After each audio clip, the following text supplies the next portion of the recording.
It all begins, of course, by being born again in the first place. ఇవన్నీ కూడా తిరిగి జన్మించడం ద్వారా మాత్రమే ప్రారంభమవుతాయి. If you are not born again, ఒకవేళ మీరు ఇంకా తిరిగి జన్మించకుండా ఉన్నవారు ఎవరైనా if ఉన్నట్లయితే, you do not know where you will go if you will die now, ఇప్పుడు చనిపోతే నువ్వు ఎక్కడికి వెళ్తావు అన్న విషయం నీకు తెలియకుండా నువ్వు ఉన్నట్లయితే, you can settle that matter right now.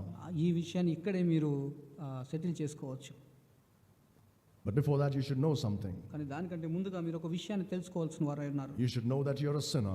నీవు పాపివి అన్నటువంటి విషయాన్ని మొట్టమొదటిగా నీవు The తెలుసుకోవాలి. Bible says, for all have sinned and come short of the glory of God. దేవుని వాక్యం సెలవిచ్చింది ఏమనగా అందరూ పాపం చేసి దేవుడు అనుగ్రహించేటువంటి మహిమను పొందలేకున్నారు అని. You have sinned against a holy God, పరిశుద్ధుడైనటువంటి దేవునికి వ్యతిరేకంగా నీవు పాపం చేసి who ఉన్నావు. is just and righteous and true. ఆయన నీతిమంతుడు, న్యాయవంతుడైనటువంటి సత్యవంతుడైనటువంటి దేవుడై ఉన్నాడు.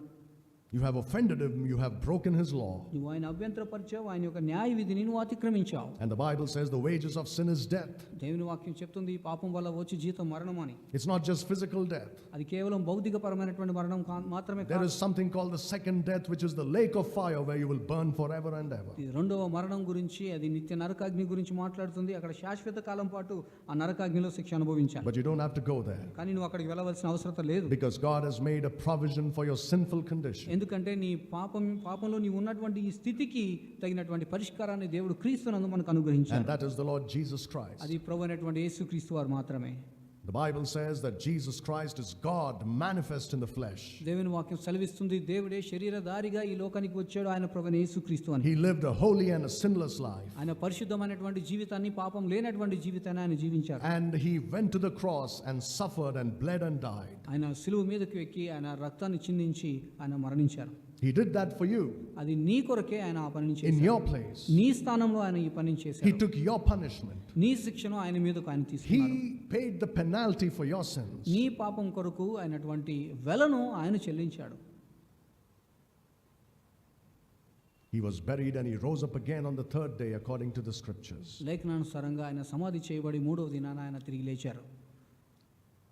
And all you have to do is believe that he did this for you personally, for your sins, to save you, to give you eternal life. నీవు చేయవలసినటువంటి పని ఏంటంటే ఇదంతా కూడా ప్రభువు నీ కొరకు వ్యక్తిగతంగా నీ స్థానంలో ఆయన ఆ పని చేశారన్నటువంటి సత్యాన్ని నువ్వు విశ్వసించినప్పుడు మాత్రమే నువ్వు రక్షణ పొందుతావు.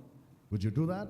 ఆ పని మీరు చేస్తారా? You can do it right now. ఈ క్షణమందే మీరు ఆ పని చేయవచ్చు. He doesn't want you to do good works to save yourself. మిమ్మల్ని మీరు రక్షించుకోవడానికి మంచి పనులు చేయాలి అని ఆయన చెప్పడం లేదు. They can never save you. ఎందుకంటే మంచి పనులు ఎప్పటికీ కూడా మిమ్మల్ని రక్షించలేవు. You cannot do anything to save yourself. మిమ్మల్ని మీరు రక్షించుకోవడానికి మీరు ఏ పని కూడా చేయలేరు. But trust in the Lord Jesus కానీ Christ. కేవలం ఒకే ఒక్క పని, అది ప్రభువైన యేసుక్రీస్తునందు విశ్వాసం ఉంచడం. The Bible says, but as many as received him, to them gave he the power to become the sons of God, even to them that believe on his name.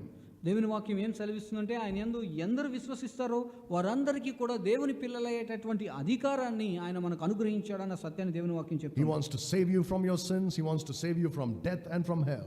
ఆయన నీ పాపం నుంచి నిన్ను రక్షించాలని, నీ మరణం నుంచి, నరకం నుంచి ఆయన నిన్ను తప్పించాలని కోరుకుంటూ ఉన్నాడు. And you can be saved right now by believing that Jesus Christ is truly who he claimed to be and did what he did for you. ఆయన చేయవలసిందంతా కూడా నీ రక్షణ కొరకు ఆయన చేశారు అని, ఆయనే నీ దేవుడు, నీ రక్షకుడు అన్నటువంటి సత్యాన్ని నువ్వు విశ్వసించాలి. Would you do that? ఆ పని మీరు చేస్తారా? Do it, and do it right now. ఆ పని ఇప్పుడే ఈ క్షణమందే మీరు చేయవచ్చు.